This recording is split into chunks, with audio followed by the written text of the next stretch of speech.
I recently decided to document the complete process of ordering research peptides directly from a supplier in China. Rather than relying on rumors or marketing claims, I wanted to record every step and let you see exactly what happened. This isn't about promoting a source, it's about transparency.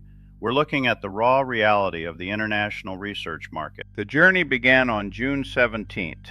In this market, Bitcoin is the standard, so I sent the payment to the supplier's wallet. Once the transaction was confirmed on the blockchain, I waited for the next step, the tracking information. 3 days later, on June 20th, the supplier issued a FedEx tracking number, signaling the shipment was ready for transit. FedEx officially picked up the package in Shenzhen on June 22nd.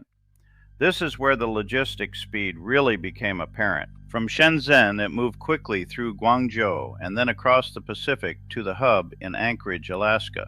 It then hit the massive FedEx hub in Memphis before descending into Orlando and finally reaching Ocala, Florida. It's remarkable that an international shipment can travel halfway around the world and be delivered in just 2 days after pickup. By June 24th, exactly 1 week after the initial Bitcoin payment, the package arrived at my front door. Now, let's look at what was inside.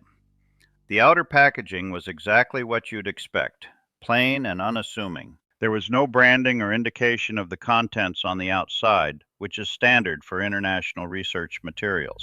Inside, the items were well protected.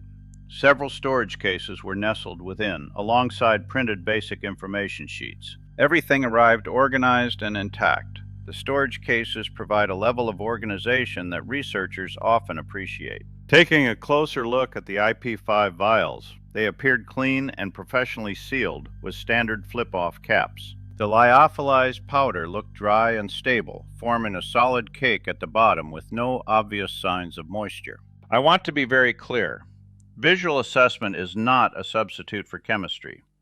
Appearance only tells us it was handled well. The other products, including these gray-capped vials, shared the same professional appearance and consistent fill levels. One detail that caught my eye was the polypropylene labeling on the storage case. This is a specific point of discussion. In the research community, this specific labeling has been noted across many shipments entering the United States recently. Whether it's a standard logistics identifier or something else, it's a consistent marker seen in these international orders. Then there was the KLOW vial.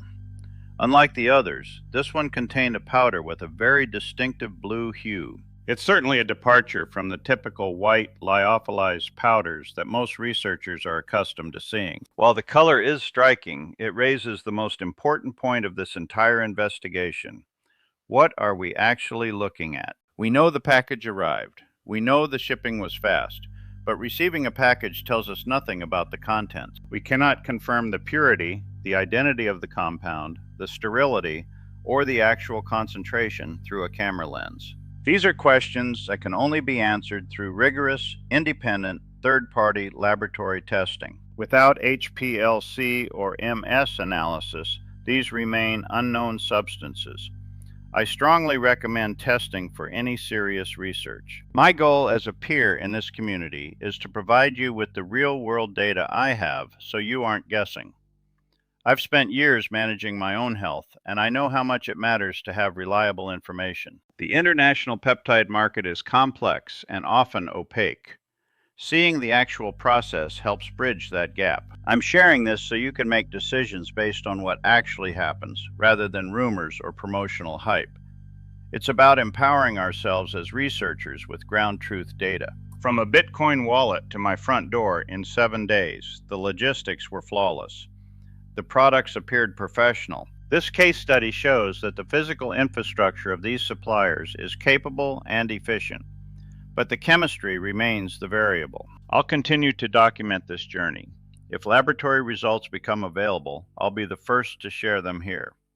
This is a collaborative effort to bring light to an often misunderstood field. At the end of the day, we are the ones responsible for the precision and safety of our work. That starts with knowing your source and verifying every vial. If you value objective research investigations like this, please subscribe to Relentless Relief for future updates. And if you're looking for a private, secure way to track your own research inventory, Visit peptidevaultapp.com. Don't forget to hit that subscribe button and turn on notifications so you never miss a new investigation from Relentless Relief. Thanks for watching, and stay focused on the data. I'm Jack, and I'll see you in the next investigation.